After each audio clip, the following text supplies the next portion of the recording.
ce que tu as voulu, Seigneur. kandi turashaka guhabwa ku byo waduteguriye mwami. Bénis-nous, Seigneur. Uduhe umugisha Accepte-nous, Seigneur. kandi utwakire, Oins-nous, Seigneur. kandi uduhe n'amavuta yawe mwami. Nous voulons l'onction dans ce que nous faisons. Turashaka amavuta yawe mu byo dukora byose, Car la vie, c'est ton onction, Seigneur. Nous voulons ça. kandi mu buzima bwacu turifuza amavuta ava kuri wewe. Bénis l'Église au nom de Jésus-Christ. Uhe umugisha itorero mu izina rya Yesu. Amen. Amen.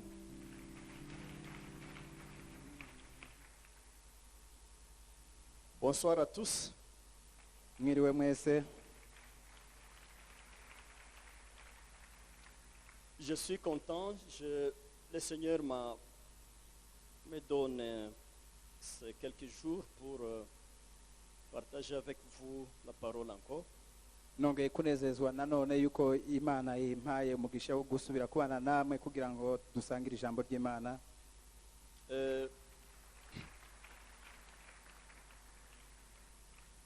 Je vais essayer de prêcher, mais des prédications thématiques. Chaque jour, j'amène un petit thème et je le termine. J'essaie de faire ça. Nzagerageza kugenda mbaha umutwe w'inyigisho buri gihe uko tuteranye. Je ne voulais pas prendre un long thème. Il y a des fois, vous ne savez pas suivre ça dans les DVD. Ça vous demande beaucoup de temps, mais je ferai un peu là, un peu chaque jour, un thème, mais très important. Nasanze atari byiza gufata umutwe munini cyane ufata igihe kirekire, ahubwo gufata umutwe muto tukagenda twiga turangiza, niko tuzagenda twiga muri minsi. Voilà pourquoi aujourd'hui je pose une question: de quelle onction as-tu besoin? Niyo mpamvu uyu munsi umutwe w'amagambo uravuga ngo nayahe mavuta ukeneye. De quelle onction as-tu besoin? Nayahe mavuta ukeneye. C'est ça la leçon d'aujourd'hui. Uwo niwo mutwe w'amagambo turi busangire uyu munsi. Et tu peux me répondre, il y a combien d'onctions? Noneho ushobora kunsubiza umbaza ngo hariho ubwoko bungana gute bw'amavuta. Nous allons voir ce qu'il y a. Tugiye kubinyuramo ubisobanukirwe. Nous entrons directement dans la lecture de la parole de Dieu.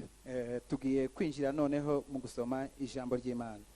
Nous sommes en 1 Samuel 10, verset 1er. Turi muri Samuel wa mbere igice cyaho cya 10 murongo wa mbere. Nous serons là. Niho turi Samuel igice cyaho cya 10 duhereye ku murongo wa mbere.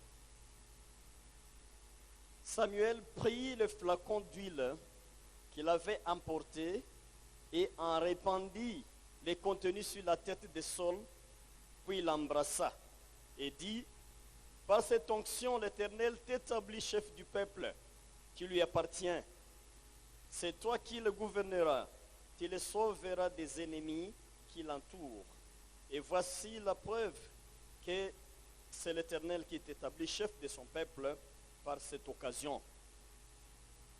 Nuko Samuel yenda imperezo y'amavuta ayamusuka ku mutwe, aramusoma aravuga ati: mbese ibyo sibyo byerekana ko Uwiteka akwimikishije amavuta ngo ube umutware ugakondo ye. Nous allons à 16, verset 1. Turi muri Samuel wa mbere igice cyaho cya 16 umurongo waho wa mbere nanone. Et puis on va sauter au verset 13. Nanone dusimbukire ku murongo wa 13. Samuel wa mbere igice cyaho cya 16 ku murongo wa mbere dusimbukire no kuri 13. L'Éternel dit à Samuel: combien de temps encore vas-tu pleurer sur Saül, alors que moi, je l'ai rejeté pour lui retirer la royauté sur Israël? Remplis ta corne d'huile et va à Bethléem où je t'envoie chez Isaïe, car je me suis choisi pour moi un roi parmi ses fils. Verset 13. Samuel prit la corne pleine d'huile et il a oigni David en présence de sa famille. l'Esprit de l'Éternel tomba sur David et demeura sur lui à partir de ce jour-là et dans la suite. Après cela, Samuel s'est mis en route et retourna à Rama. bukeye uwiteka abaza samweli ati uzageza he kuririra sawuli kandi nanze ko aba umwami wa isirayeli uzuza ihembe ryawe amavuta ngo utume kuri yesayi w'i betelehemu kuko niboneye umwami mu bahungu be. Ku murongo waho wa 13 samweli aherako yenda ihembe ry'amavuta ayamusukiraho imbere y'abakuru be. Uhereye ubwo umwuka w'uwiteka akajyaza kuri dawidi cyane, nuko samweli arahaguruka asubira i Rama. Amen. Amen. Alléluia. Soyez vigilants avec la parole de Dieu.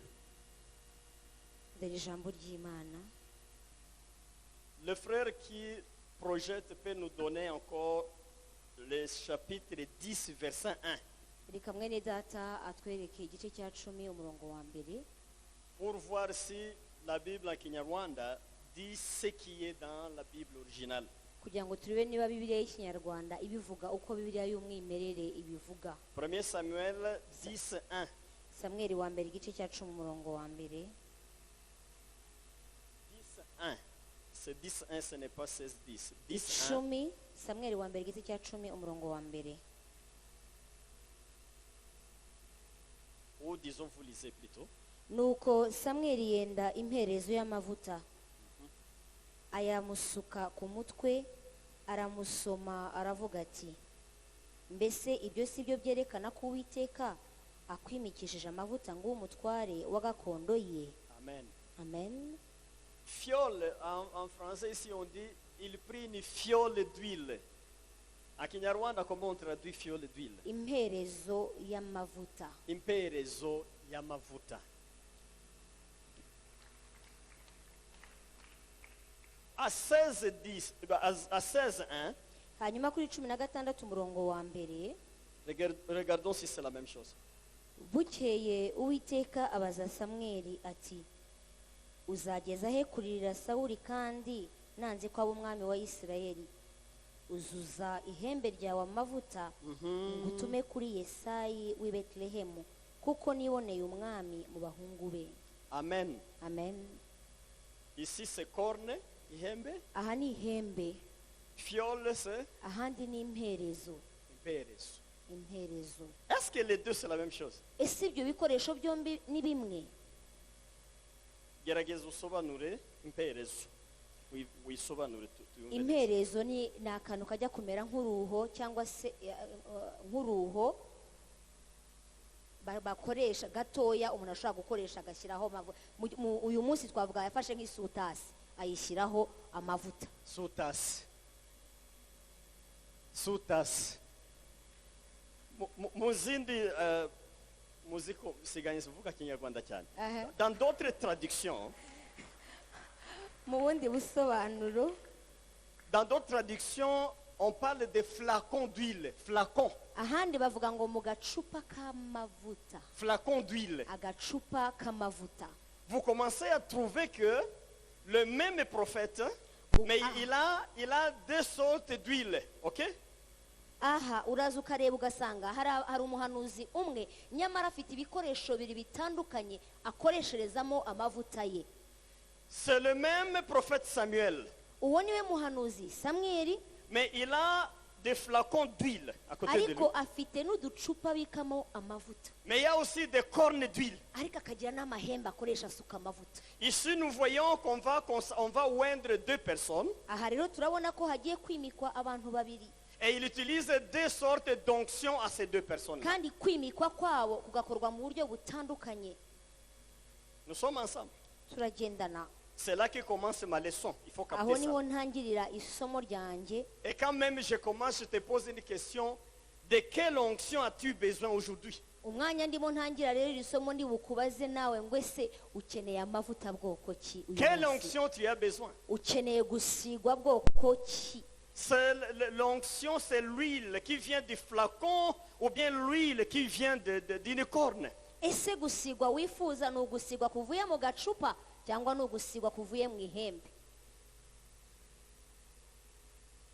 hari uvuza ihembe, Flacon, hari ushaka agakopo, hari ushaka gusigirwa amaho. none se mwabimenye gute mbere? Vous connaissez déjà? Murabizi rero. Amen. Amen. Alléluia. Haleluya. Corne d'huile, fiole d'huile. Imperezo y'amavuta n'ihembe ry'amavuta. L'onction des sols, c'est avec la fiole d'huile. Gusigwa kwa Sawuli kwakoreshejwe imperezo y'amavuta. Pourquoi? Kubera iki? Je crois que je peux essayer de commenter le contexte ici. Ndibwira yuko nagerageza gusesengura uko icyanditswe kibivuga hano. Il y a un problème déjà. Hariho ikibazo cyavutse. Le problème, c'est avec les enfants de Samuel. Kandi ikibazo kiri ahangaha ni cy'abana ba Samweli Et aussi les enfants d'Élie. n'abana ba Eli. Les fils d'Élie, ils étaient enfants d'un sacrificateur, mais n'ont jamais vécu la vie comme les gens d'une famille sacerdotale. Abana ba Eli bari abana b'umutambyi koko, ariko ntibigeze babaho ubuzima bw'abana bakuriye mu gitambyi cyangwa se abana b'abatambyi nabo ubwabo. Je ne veux pas qu'on lise beaucoup de versets, mais ces enfants n'ont pas imité le modèle de leur papa. Sinifuza yuko dusoma imirongo myinshi cyane, ariko aba bana ntago ise yababereye urugero cyangwa ntibiganye se. Ils avaient deux fautes qu'ils faisaient. Bari bafite amakosa abiri bakoraga. La première faute que ces enfants faisaient, c'était de capturer la viande sacrifiée et manger ça. Ikosa rya mbere bajyaga bakora ni ukwenda kubyerejwe Uwiteka bakabirya.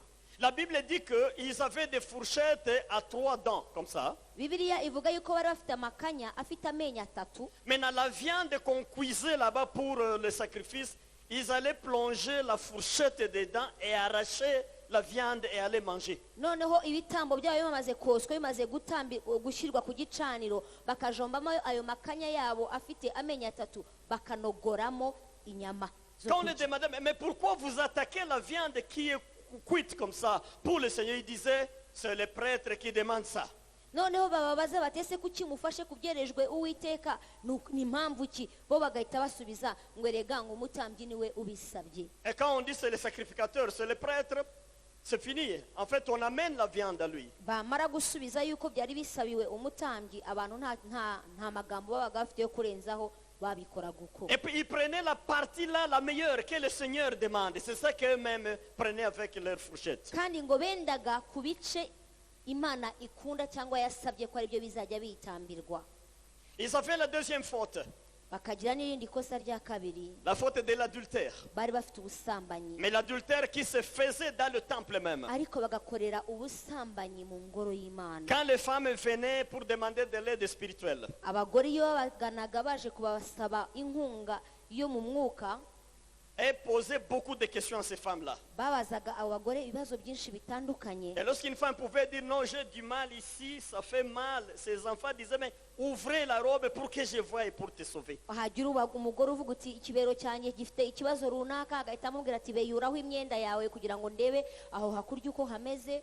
Et voilà comment ils faisaient l'adultère dans le temple. Hanyuma ubusambanyi bukabera mu nzu y'Imana. Ils faisaient de l'adultère dans la tente de rencontre. Bakoreraga ubusambanyi mu ihema ry'ibonaniro. Les deux fautes. Ayo yari amakosa yabo cyangwa ibyaha byabo bikomeye. Dieu a souffert de ça. Imana ibabazwa n'ibyaha bisa bityo. Dieu a souffert de ça. Imana ibabazwa n'ibyaha bisa bityo. Vous connaissez peut-être comment Dieu a puni et il a dit, toi et ta famille, je vous suspends sur la liste, vous quittez. Mushobora kuba muzi ibihano Imana yabahaye, yaravuze ngo wowe n'umuryango wawe mbaciye ku rutonde cyangwa se ku mubare w'abanjye. Dieu amène Samuel, il l'élève comme prophète. Imana izana Samweli icyo gihe iramukuza nk'umuhanuzi. Samuel, un homme qui respectait Dieu. samweli yari umugabo utinya kandi wubaha imana, qui passait tout son temps au temple en train de louer le Seigneur. yari umugabo uba mu nzu y'imana aramya imana. Mais il a oublié ses responsabilités d'éduquer la famille. Ses enfants sont tombés aussi dans des fautes comme les enfants d'Élie. Ariko nawe yitangira imana, nyamara ntiyashyira uwo muco mu rubyaro rwe, abana be nabo baza kugwa mu makosa nk'ay'abana ba Eli. Alors, que ce soit Élie, que ce soit Samuel, les deux voulaient que leurs enfants les remplacent un jour. Yaba Eli yaba Samweli bose bifuzaga yuko abana babo bazabazungura.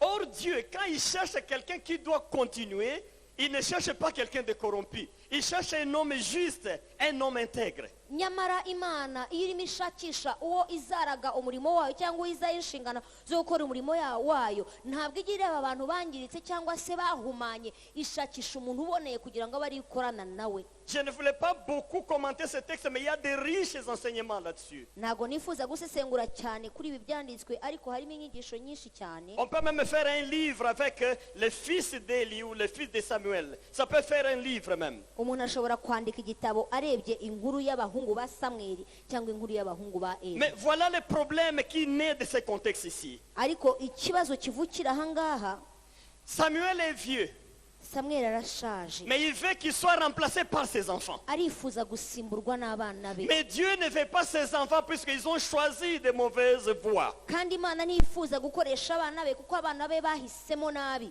Les enfants de Samuel avaient la faute d'aimer l'argent, Abana la ba cupidité. Samweli bakundaga amafaranga, Ils aimaient l'argent, bakundaga impiya, l'amour de l'argent. bari bafite urukundo rw'amafaranga. Ils demandaient aussi beaucoup aux gens qui venaient donner des sacrifices. Bakajya basaba amafaranga y'inyongera abaje gutanga ibitambo. La bête qui coûtait 20 000, ils demandaient 30 et les 10 là, ils mettaient dans leur poche. Aho ikintu kigura itungo rigura 20 bagasaba amafaranga 30 kugira ngo ayo 10 ari asagukaho bayibikire. C'est que c'est la corruption Bari bakunda ruswa. avec les enfants de Samuel aussi. Abana ba Samweli bari bamunzwe na ruswa. Si vous dites que les enfants des pasteurs ne sont pas toujours pasteurs, ça commence dans la Bible depuis l'Ancien Testament. Niba mujya mwibaza impamvu abana b'abapasiteri bataba abapasiteri nabo ubwabo, bihera muri Bibiliya, ntabwo ari ibyaje ubu. L'amour de l'argent. Hariho gukunda amafaranga. Et Dieu les a enlevés sur la liste. Imana ibavana mu rutonde rw'abazasimbura. Il les a supprimés sur la liste. Imana ibavana ku rutonde bw'abazakora umurimo wayo.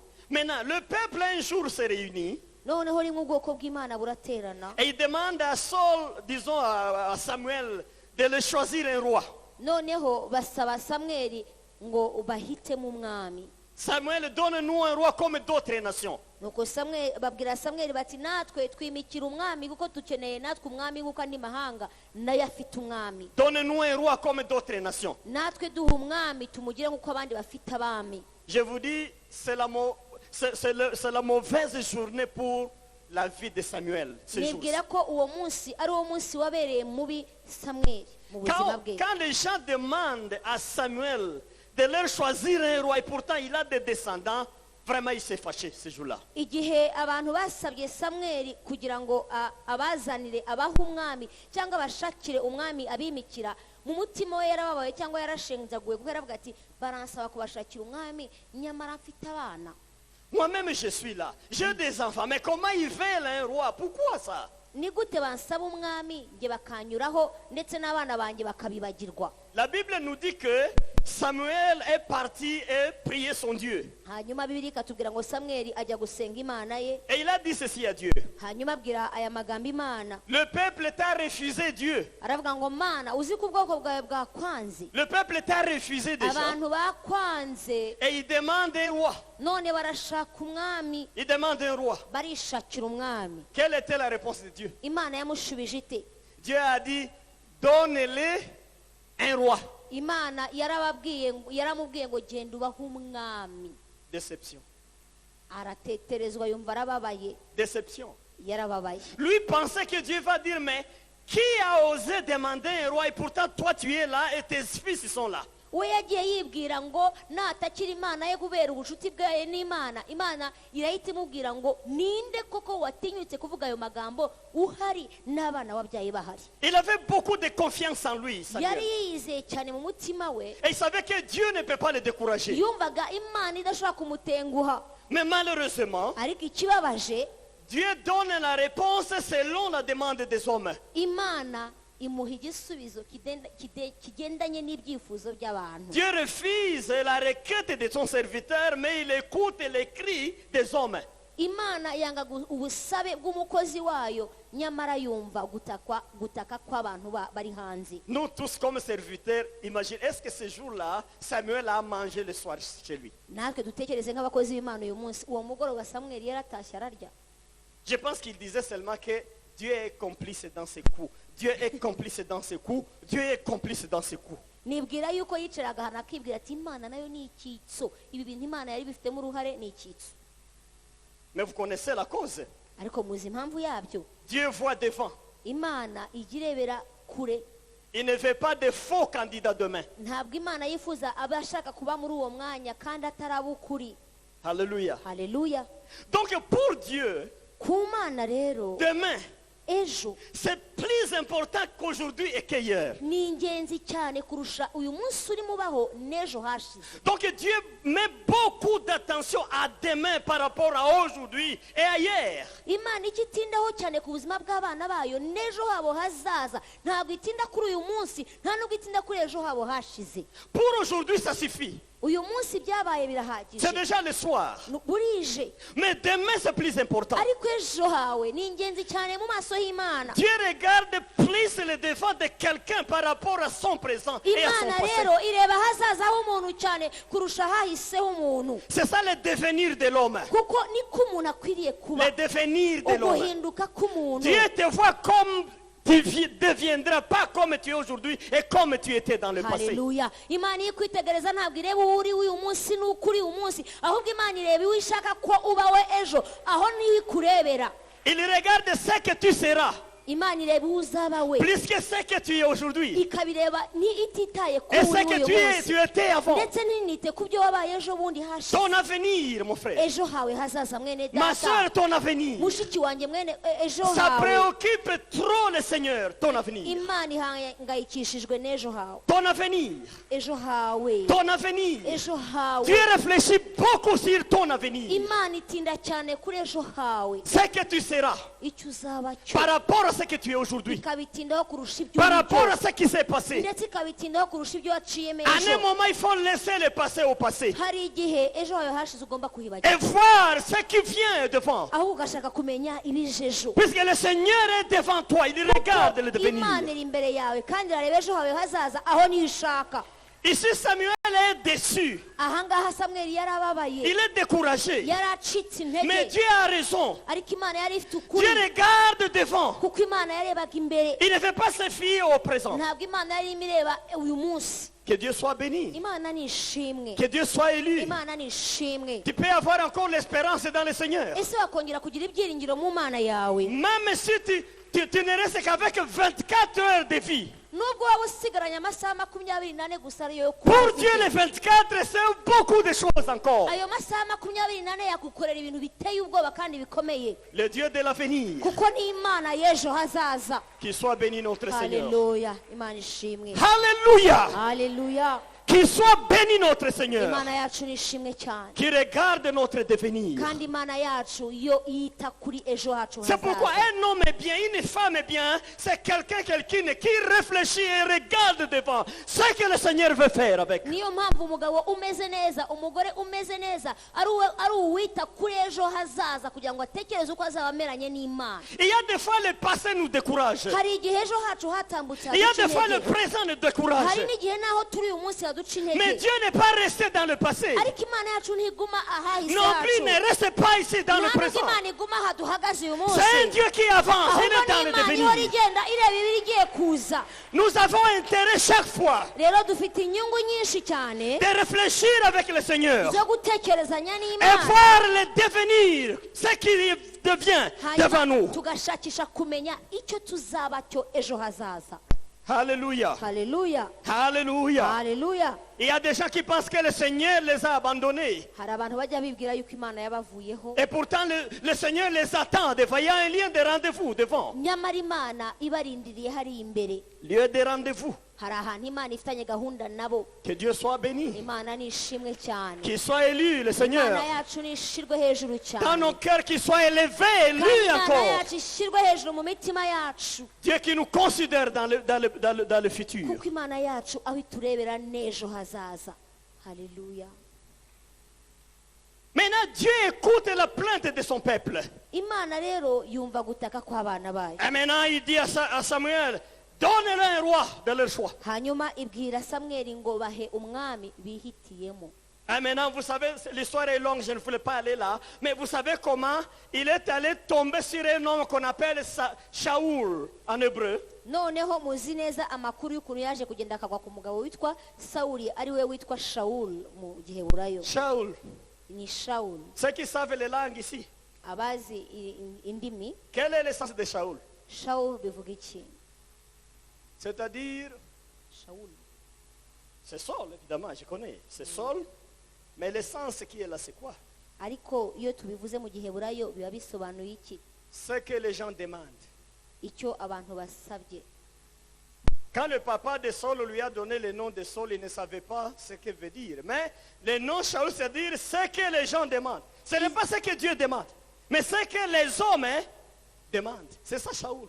Umunsi se amwita Sawuli mu rurimi rwabo ntiyari azi impamvu amwitiye iryo zina, ariko iryo zina ubusobanuro bwaryo buravuga ngo icyo abantu basabye, icyo abantu bishakira.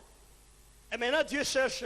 Noneho Imana irashakisha. Il voit un Shaoul, ce que les Ibona gens demandent. umuntu witwa icyo abantu bashaka. Allez-y. Hanyuma iravuga ngo dore icyo bashaka ni iki.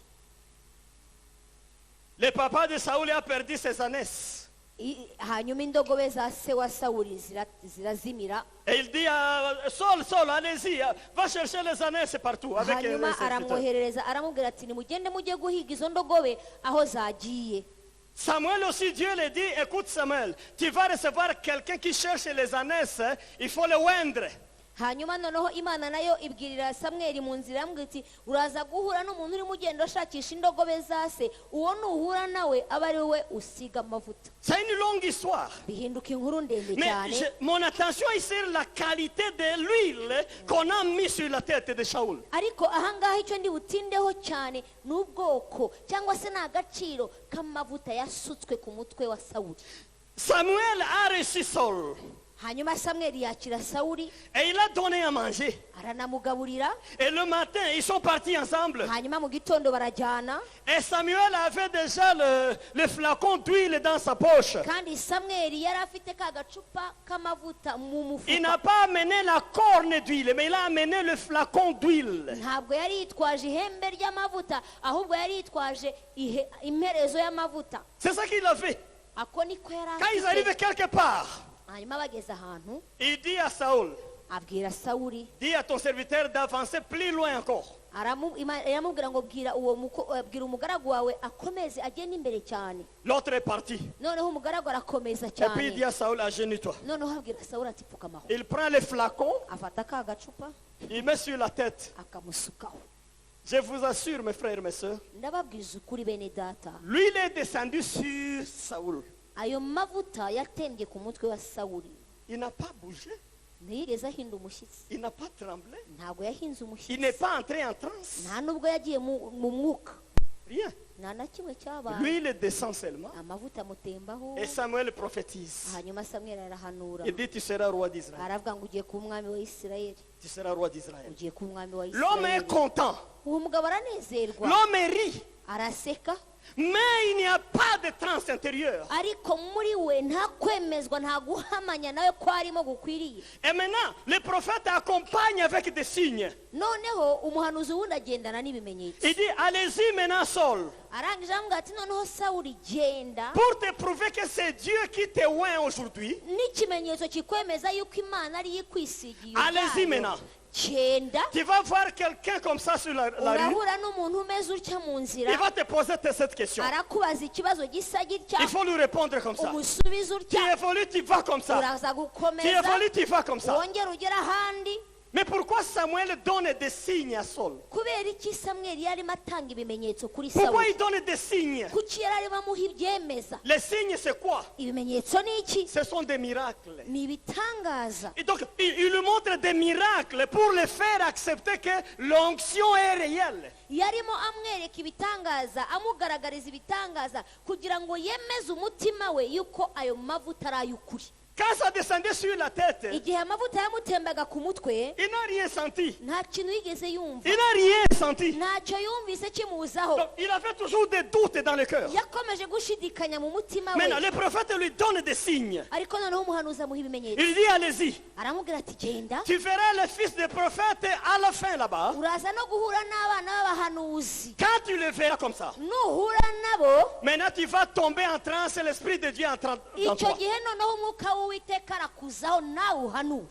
Saul s'en va. sawuli agenda atyo, Il voit le premier signe. ahura n'ikimenyetso cya Il mbere, voit le second ahura signe. n'ikimenyetso cya kabiri, Le troisième signe, ahura n'ikimenyetso cya il gatatu, rencontre le fils des prophètes. noneho ahura n'abana b'abahanuzi. C'est à partir des fils des prophètes maintenant noneho ahuye n'abana b'abahanuzi, que l'Esprit de Dieu vient sur lui. umwuka w'imana amuzaho. Il commence à Haleluya. sauter. atangira Il gusimbagurika, saute maintenant. arasimbagurika, Et les gens regardent. abantu batangira gutangara, Saul est devenu prophète baravuga ngo aussi. ye na sawuli arahanura. Mais regarde un peu. ariko noneho utinde kuri ibi, Ne soyez pas contents de cette fête de tomber sous le Saint-Esprit. ntunezezwe cyane nuko ukuntu umwuka w'imana yamujeho. Mais c'est un retard. byari byatinze. L'église de Dieu. itorero ry'imana Nous sommes ensemble. turi kumwe. Manifester la gloire de Dieu. haleluya. Est-ce que nous sommes ensemble? turimo turagendana. L'Esprit de Dieu est venu en retard sur Saul.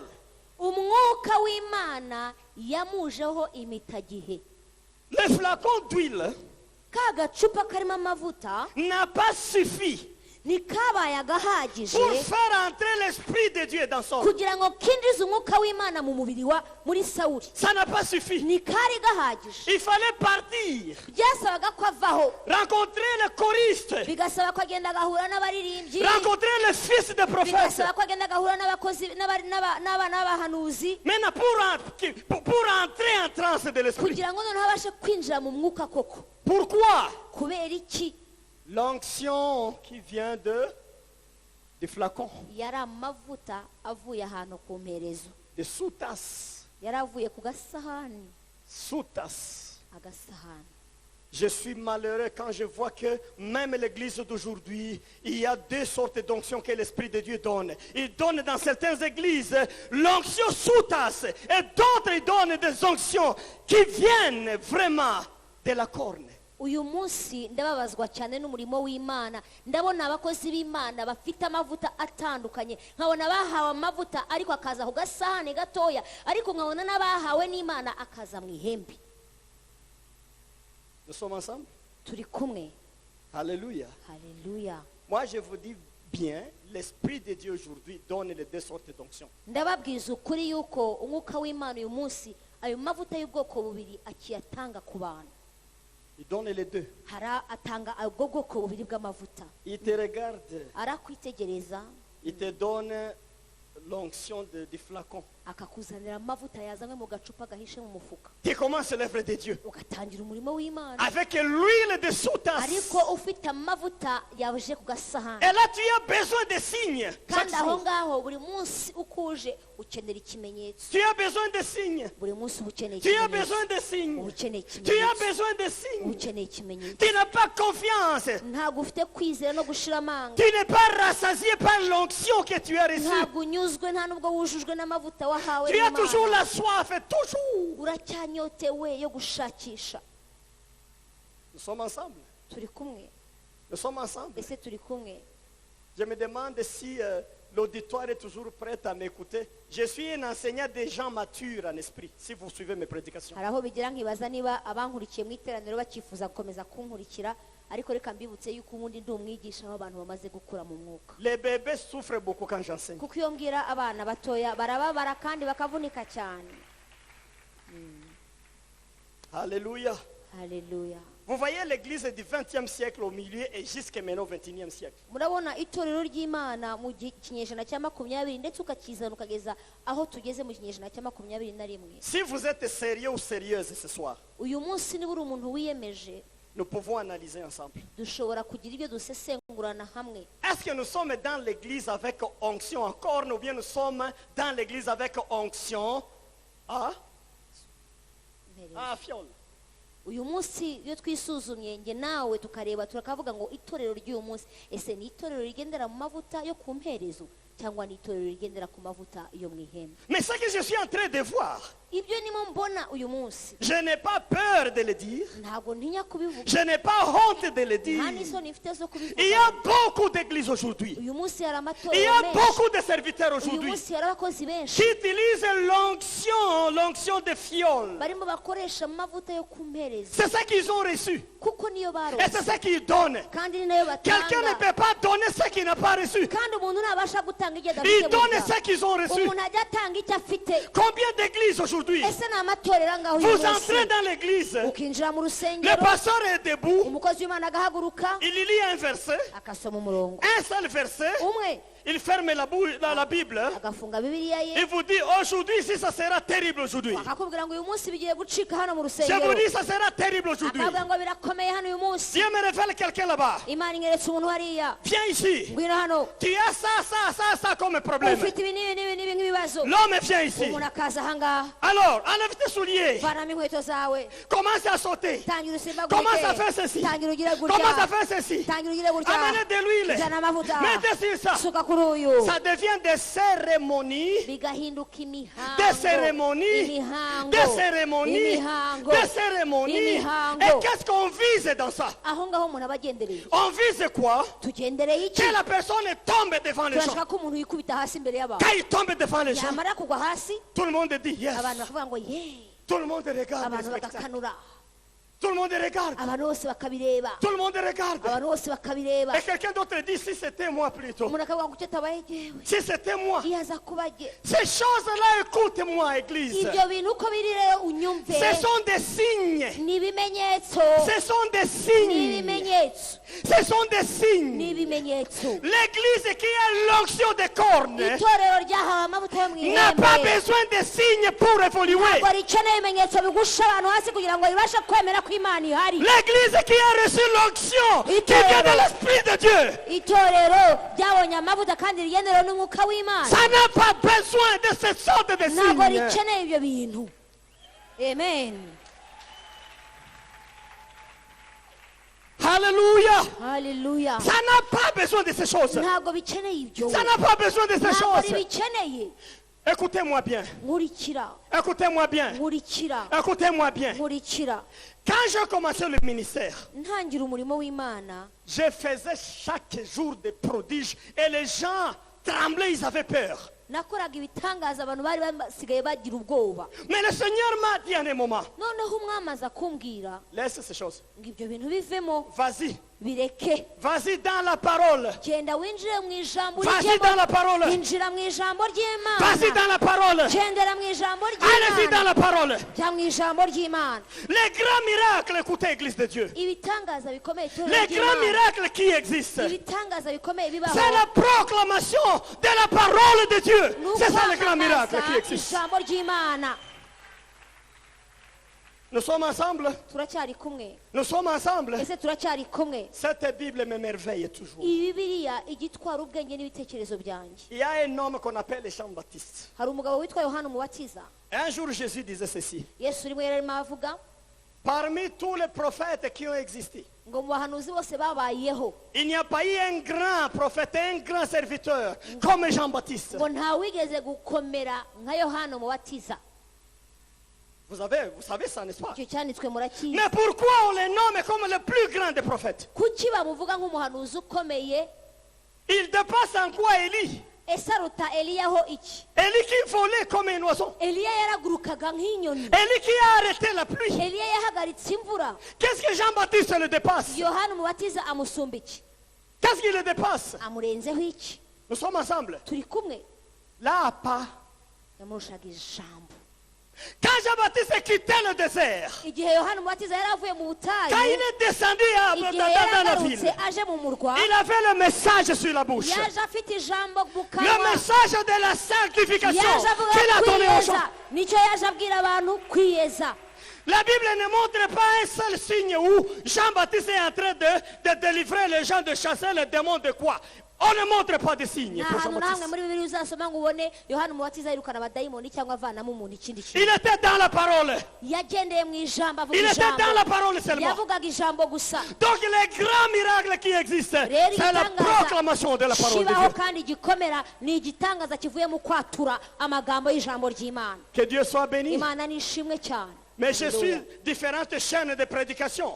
Ariko njya ndeba imiyoboro myinshi igaragaza ivuga ubutumwa bwiza. Il y a des chaînes que j'ai dit, ça sont là des bébés spirituels. Hari aho ndeba nkavuga aba ni impinja zo mu mwuka. Le pasteur n'a pas prêché un seul verset. Ugasanga pasiteri nta jambo na rimwe yigeze avuga ryo muri Bibiliya. Il va retroucher les manches et commencer les démonstrations Yarangiza spirituelles. agatangira akakunja amashati ubundi agatangira kugusha abantu. Enlevez les souliers. Muvanemo inkweto. Fais ça maintenant. Gira gutya Bientôt l'homme tombe. umuntu akagwa, Et tout le monde. abantu bagahinda umushyitsi. Sibyo. Ça ne dit rien. Biriya ni amafuti. C'est pour les bébés Biriya spirituels. ni ces choses. kwemeza impinja zo mu mwuka. C'est pour des bébés. Nibyo kwemeza impinja. C'est pour des bébés. Nibyo kwemeza impinja biriya. Ceux qui proclament la bonne nouvelle. Uwamamaza ubutumwa bwiza. Ceux qui proclament de bonnes nouvelles. Uwamamaza ubutumwa bwiza. En amenant les gens à connaître le Seigneur. Akatuma abantu bamenya Imana kurushaho. Ils seront comme le soleil quand le Abo Seigneur ngabo va ngo venir. bazahinduka nk'izuba rirabagirana cyane kuri wa munsi. Qu'il soit loué Seigneur. Imana ni ishimwe. Que notre Dieu soit loué. Imana ni ishimwe. Que notre Seigneur soit édifié. Imana yacu nishyirwe hejuru. Haleluya. Alléluia. Haleluya. Les serviteurs qui sont ici, mes frères, mes collègues. Abakozi b'Imana tusangiye umurimo muri aha ngaha. Des fois, vous vous battez de poitrine quand vous priez, mais Seigneur, pourquoi tu ne fais pas de prodiges avec moi, hein? Tu pries, tu te concentres. N'est-ce pas? Des fois, ça arrive. Hari igihe mugenda mwiherereye mugasenga mukabwira Imana ariko Mana kuko utankoresha ibitangaza ukenda ko kwimena. Laisse-moi vous dire ceci. Reka mbabwize ukuri. Et c'est ce que je vous donne, c'est la réponse théologique. Bien Kandi justifiée. Dans la... igisubizo ngiye kubaha cyangwa se umuti ngiye kubaha nicyo gisubizo cy'ijambo ry'Imana uko rigenda. Quitte ici aujourd'hui. Uve hano uyu munsi. Allez-y dans un milieu où on ne connaît pas Jésus. On n'a jamais entendu Jésus. Ujya ahantu Kristo atigeze amenywa atigeze avugwa. Tu verras des miracles qui vont te suivre. Uzarebe ibitangaza uzahakorera aho hantu. Est-ce que vous me suivez? Murangurikiye. Vous aurez des miracles. Vous-même, vous allez vous étonner. Hazaba ibitangaza wowe utangari. Pourquoi des miracles à ce niveau? Kubera iki ibitangaza biba muri urwo rwego? Dieu montre des signes aux bébés spirituels pour faire connaître son fils Jésus. Kuko Imana ibigira ngo yemeze abo bana bo mu mwuka bamenye kandi basobanukirwe imbaraga z'umwana we Yesu Kristo. Mais quand tu quittes ce milieu-là, Ariko iyo uvuye ahantu nk'aho tu reviens ici. ukagaruka mu rugo, Ces miracles cessent. ibyo bitangaza ntibiba. Puisque ces gens-ci, Kubera yuko abicaye aha ces gens-ci aba bari hano n'ont plus besoin de ça. ntibakeneye ibyo. Ils n'ont plus besoin de ces signes. Ntabwo bakeneye ibyo Ils ont bitangaza. déjà accepté dans leur Bamaze cœur. kwemera mu mitima Ils yabo. n'ont pas besoin de ces signes. Ntibakeneye kubona ibyo bitangaza bibemeza. Haleluya. Alléluia. Haleluya. Alléluia. Haleluya. Alléluia. Haleluya. Si un évangéliste te pose la question, Nihagira umuvugabutumwa ukubaza iki qui te kibazo, demande, mais pourquoi vous ne faites plus de miracles? Il faut lui dire, vous n'avez plus besoin de miracles de ce genre. Voilà la réponse. C'est théologique. nihagira Ça. umuvugabutumwa ukubaza ngo ese kuki hari iwanyu nta bitangaza bikihaba, uzamubwira uti twebwe ntitugikeneye ibitangaza bimeze nka kuriya, Amenez ça chez les païens. ahubwo mu bijyane mu bapagani, Amenez ça chez les enfants. mu Dans bijyane le- mu bana bataramenya Kristo.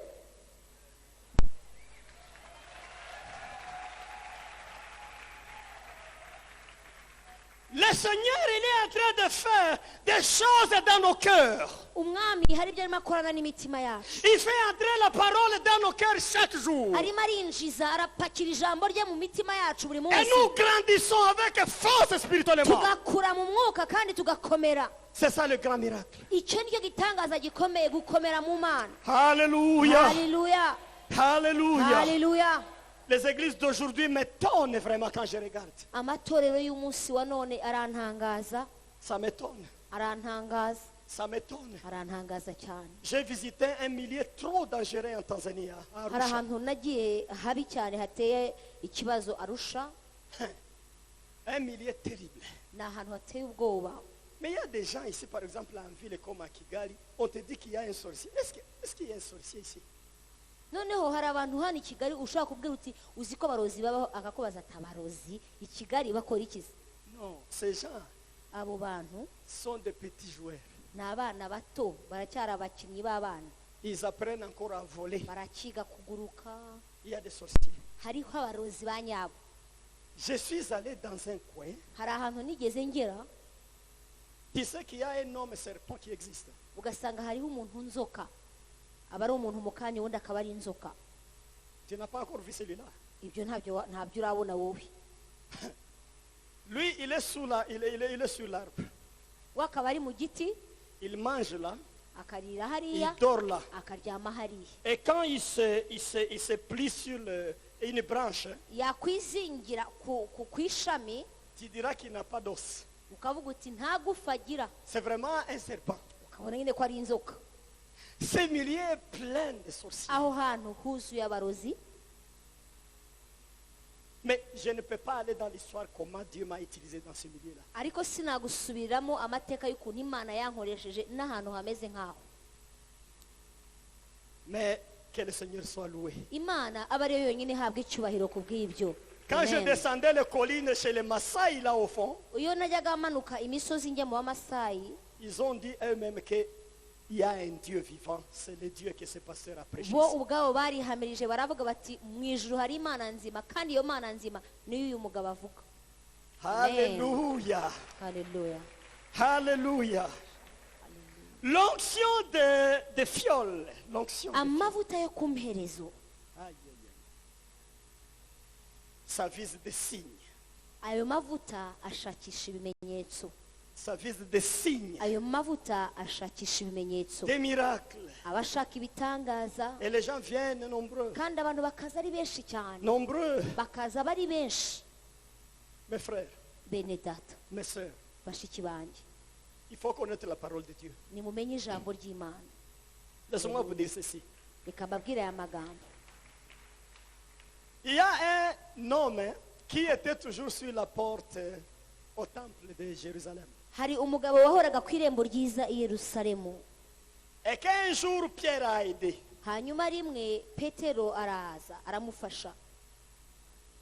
N'est-ce pas, vous connaissez cette histoire. Iyo nkuru ntimuyizi y'uwo mugabo. Maintenant, je vous pose aussi une question. Noneho reka namwe mbabaza ikibazo. Si l'homme, on l'amenait toujours devant le temple, Niba uwo muntu yarazanwaga buri gihe imbere y'inzu y'Imana, mais Jésus passait toujours devant le temple. nyamara Yesu akahanyura buri gihe. Jésus passait par là toujours. Yesu yarahanyuraga. Jésus et Pierre, ils sont contemporains, n'est-ce pas? Kuko Yesu na Petero bari abadasigana. Là, j'ai raison, c'est la Bible. Siko bimeze? L'âge de Pierre, l'âge de Jésus, ils étaient contemporains. Imyaka ye barajyaga kungana. Tu ne t'es jamais posé la question. Nta na rimwe wigeze wibaza ikibazo. Pourquoi Jésus n'avait pas guéri cet homme avant de mourir? Kuki Yesu mbere yo gupfa atari yarabanje gukiza uwo muntu wo ku irembo? Tu vas chercher la réponse à la maison. Toi. Uze kwishakishiriza ikibazo nawe nutaha mu rugo. Jésus n'a pas guéri tout le monde. Ntabwo Yesu yigeze akiza abantu bose. Jésus guérissait les gens avec programme. Yesu yajyaga akiza abantu kuri gahunda. Il voit des gens, il sait que je vais toucher celui-ci, celui-là. Il fait des signes comme ça et il s'en va. Yajyaga yinjira ahantu akavuga ati uyu n'uyu ndi bugire icyo mbakorera, akabikora yarangiza akagenda. C'est ce que Jésus faisait. Uko niko Yesu yabigenzaga. À un moment, quand on lui demandait des miracles, il s'est fâché. Hari n'igihe bamusabaga ibitangaza akarakara. Il s'est fâché. Akarakara. Il disait, mais vous, je serai avec vous jusqu'à quand? Yajyaga ntabwo atari ku bundi mwe mwibaza ko nzabana namwe kugeza ryari. Alléluia. Haleluya. Le message est dur. Ese ubutumwa buragoye? Non. Ntabwo bugoye. Manifestez la gloire du Reka Seigneur. tugire gutya. Haleluya. Alléluia. Haleluya. Alléluia. Haleluya. De quelle onction as-tu besoin aujourd'hui, mon Ese frère? uyu ma sœur? munsi mwene data ukeneye ayahe mavuta? Les temps avancent. Laisse-moi toucher l'onction de David. reka mvuge ku mavuta ya dawudi umwanya uradusize Saul évolue. sawuli akomeza gutwara Vous connaissez vous-même ce qui a suivi la vie de murabizi Saul. uko byagenze mu buzima Ça bw'ubwami évolue bwe avec Saul arakomeje ubuzima bwe au point que Dieu le refuse. kugeza igihe akoreye ibituma imana imwanza Dieu demande qu'on puisse oindre quelqu'un d'autre. noneho imana isaba yuko hakwimikwa undi muntu Mais l'autre là, c'est David. uwo muntu rero yari dawidi C'est David maintenant qu'on va oindre. dawidi yari we ugiye kwimikwa Regardez les choses qui suivent l'onction de David. murebe ukuntu amavuta ya dawudi yagendaga cyangwa yari ameze Pour David, c'est Dieu qui le cherche. kuri dawudi ni imana yari irimo imwishakira N'est-ce pas ça? haleluya Il est dans la brousse. yari ahantu inyuma ho mu mashyamba Dieu lui-même le cherche. imana iramwishakishiriza Quand Samuel cherchait David dans la famille d'Esaïe, igihe samweli yari yagiye mu rugo rwa yesayi gushakisha Esaïe a présenté 7 enfants, yesayi yazanye abahungu be barindwi 7 garçons, abahungu b'ibigango Des b'abasore géants.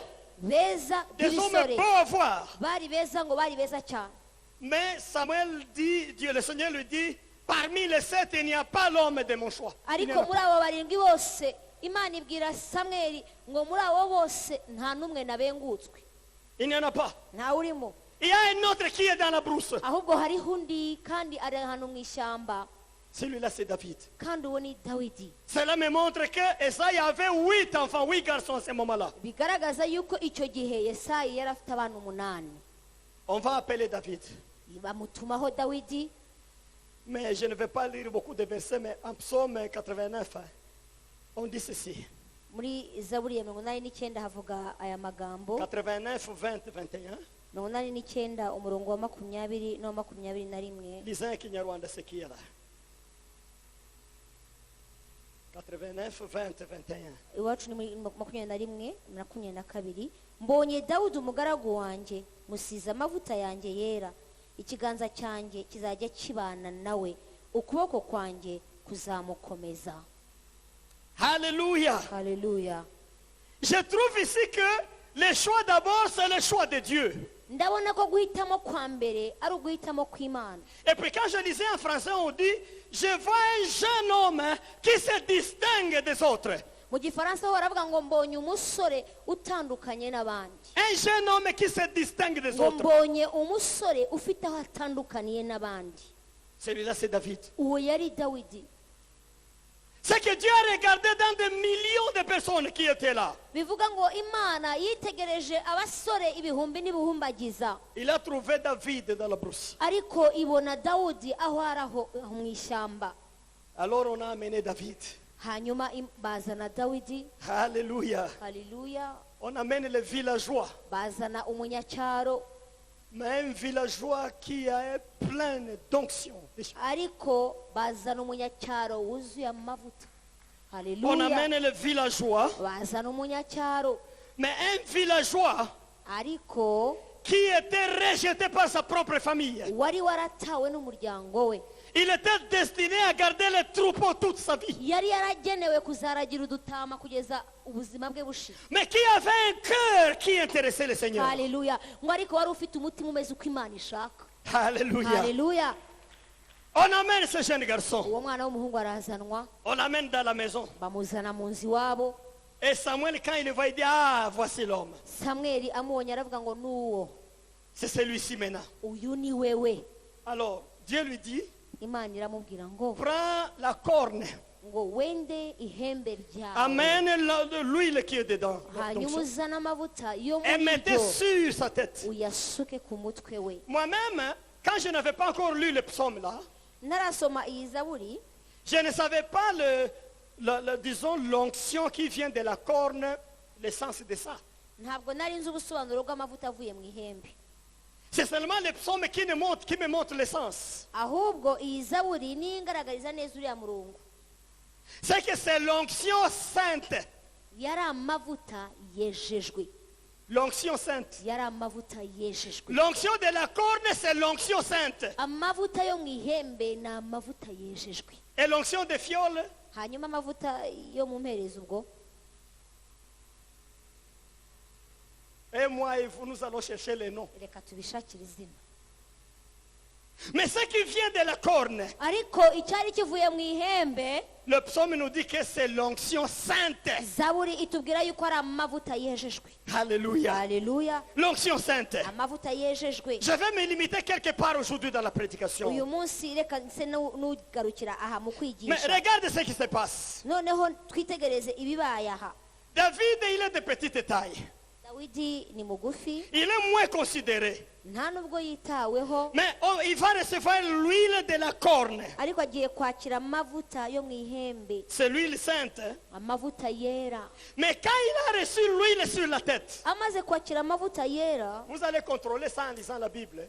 uzabigenzura cyane urimo urasoma bibiliya. Quand seulement une tonne d'huile est tombée sur sa tête, akadonyi k'amavuta kamuguyeho, directement, aratangira arasimbagurika, directement. aruzura, Il a été saisi par l'Esprit directement. afatwa n'umwuka w'imana cyane, Il a tourné atangira kubyinaho, Il a tourné. atangira kubyinaho. l'huile de la sainteté. amavuta yera Quand ça te touche, yagukozeho, immédiatement tu tournes devant hari le ikintu Seigneur. kikubaho kandi ukagira uhuzuzwa n'imana. Haleluya. Pour Saul, ça demandait beaucoup de temps pour kuri être pris par l'Esprit sawuli de Dieu. byasabye urugendo rurerure kugira ngo umwuka w'imana amuzeho. Oh, alléluia. Haleluya. Mais pour David, ariko kuri dawidi l'onction l'a touché un peu. amavuta yamukozeho, Et il a commencé à parler en langue. atangira kuvuga mu ndimi, Il a parlé en langue. atangira kuvuga mu Il a ndimi, parlé en langue. avuga mu ndimi. L'onction de David. amavuta ya dawidi, L'onction de David. amavuta ya Mais dawidi. David, c'est qui? ariko dawudi ni nde? David, c'est qui? dawudi ni muntu Il ki? est de la lignée de Judas. dawudi ni muntu wo mu muryango wa Et yuda, Jésus-Christ. na yesu kristo. Jésus est fils de David. yesu ni umwene dawidi, C'est-à-dire l'onction que Jésus amène. bivuga ngo amavuta yesu C'est azana l'onction de la corne. ni amavuta yera, C'est l'onction qui te touche. ni amavuta agukoraho, Quand tu es touché par cette onction-là, wakorwaho nayo, tu trouves que même la langue change. n'ururimi rugahinduka. L'onction de David. ni amavuta ya dawidi. Qu'il soit béni notre umwami Seigneur. wacu nahabwe icyubahiro. Alléluia. haleluya. Quand le Seigneur a commencé le ministère de Jésus, umwami yesu atangira umurimo, il a utilisé le même verbe au début du ministère. yakoresheje ayo magambo agitangira Il a umurimo. dit, l'Esprit de Dieu est sur moi. yaravuze ngo umwuka w'uwiteka andiho, Il m'a oint. ngo yansigiye Il ko, m'a oint. yansigiye Il est le fils de David. ni umwana wa dawidi, Il a été oint aussi. yarasizwe. Oh, Alléluia.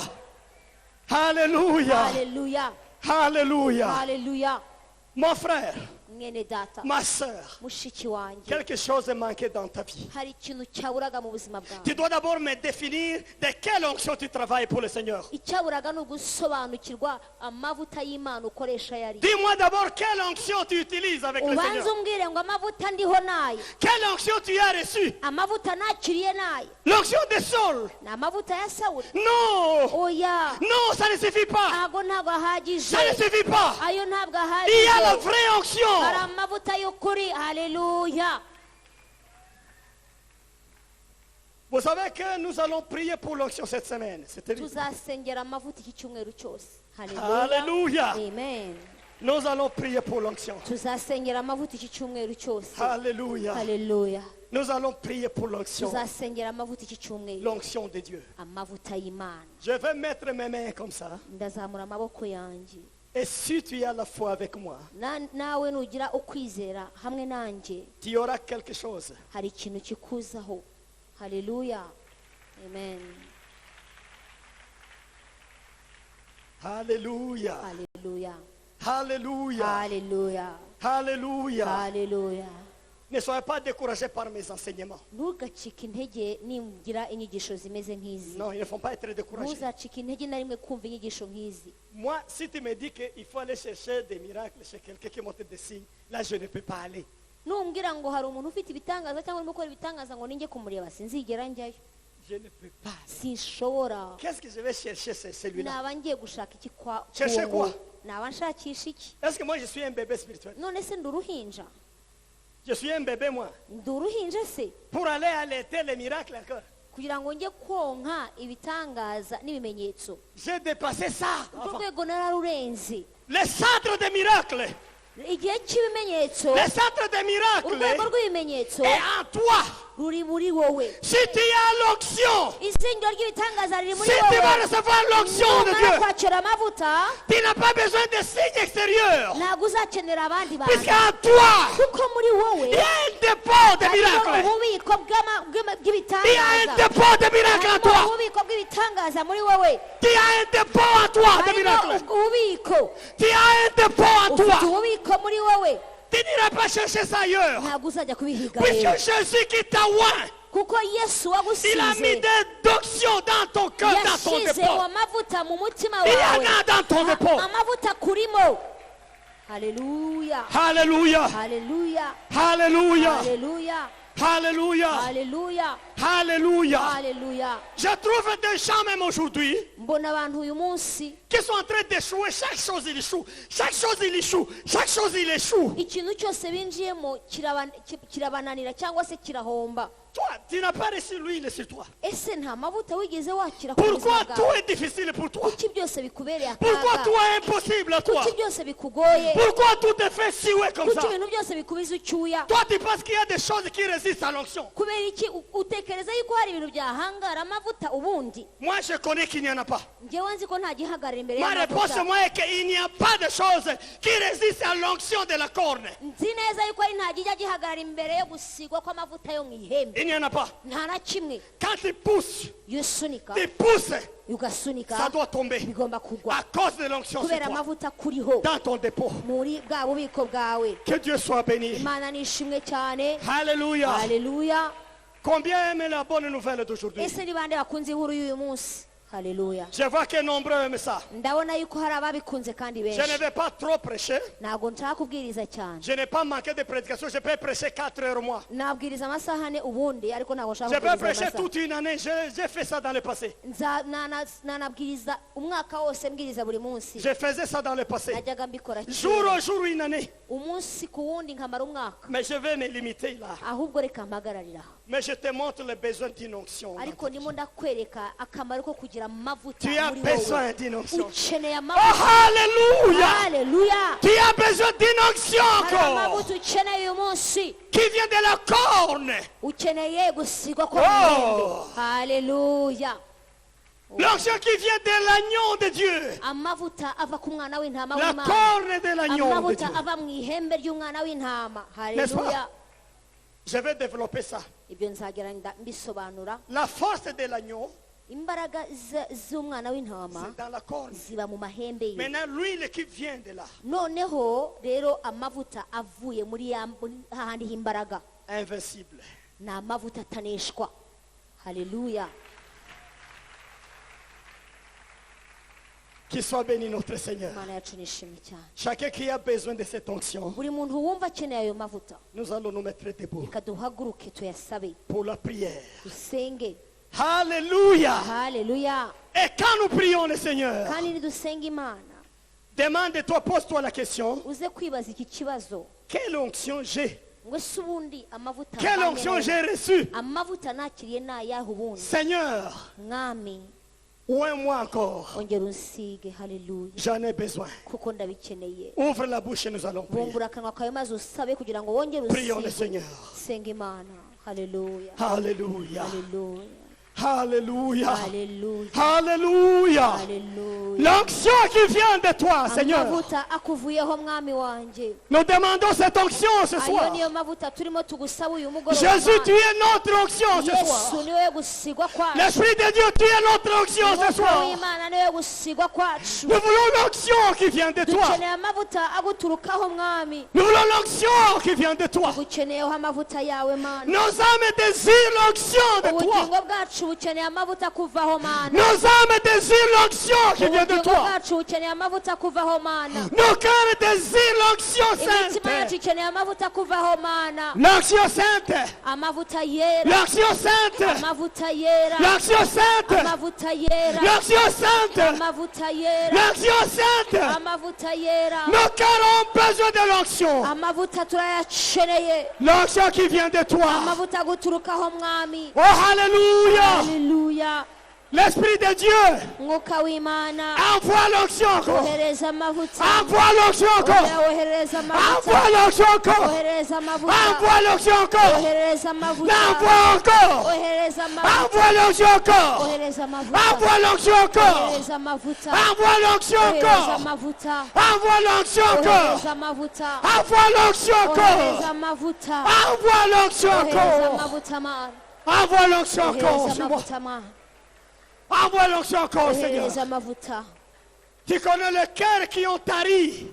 urabizi mwami aho yakamye Tu connais les gens qui ont tari devant toi. uzi imitima yakamutse imbere yawe Tu connais les chrétiens qui ont tari. uzi imitima y'abakristo yakamutse Ils ont perdu l'huile qui était. batakaje amavuta yari abariho Remplis-les au nom de Jésus-Christ. mana ongera ubuzurize amavuta yabo Remplis-les. ongera ubuzurize Remplis-les. ongera ubuzurize Remplis le Père. ongera ubuzurize Remplis le Data. Père. ongera ubuzurize Remplis le Père. ongera ubuzurize Remplis le Père. ongera ubuzurize Remplis le Père. ongera ubuzurize mwana Remplis le ongera Père. ubuzurize Remplis encore. ongera ubuzurize Remplis encore. ongera ubuzurize Remplis ongera encore. ubuzurize Remplis ongera encore. ubuzurize Alléluia. haleluya Remplis encore. ongera ubuzurize mwana Remplis encore. ongera ubuzurize Remplis encore. ongera ubuzurize mwana Remplis encore. ongera ubuzurize Remplis encore. ongera ubuzurize Remplis encore. ongera ubuzurize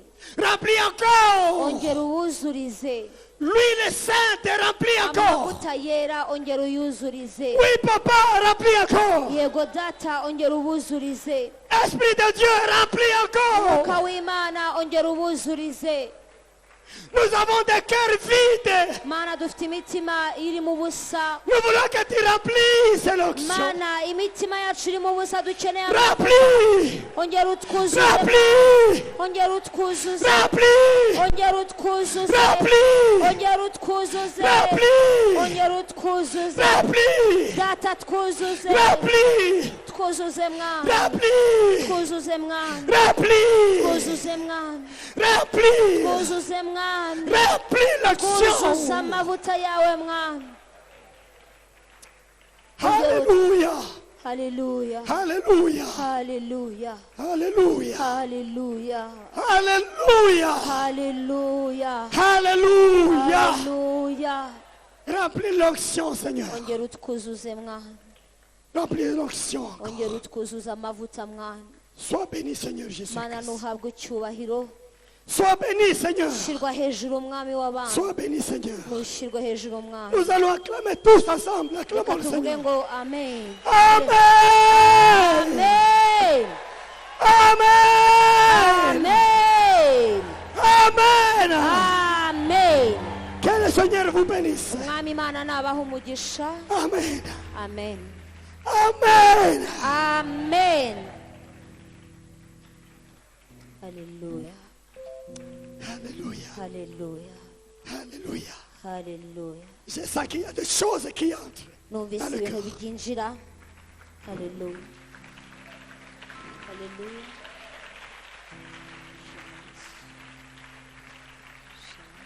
Prends la main de ton collègue. Prends la main comme ça. fata ikiganza cya mugenzi wawe haleluya